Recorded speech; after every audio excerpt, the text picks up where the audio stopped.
tere hommikust! Eile nägin YouTube'is ühte video, kuidas siis kaerahelvestest jogurtit teha.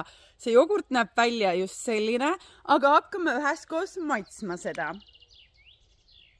Ma panin siia seemneid veel, siis ma panin siia maasikamoosi, tükker, väga huvitava maitsega. Siis see on nüüd üleöö siia seistud, kusevõrsaid ka. Ja see konsistents.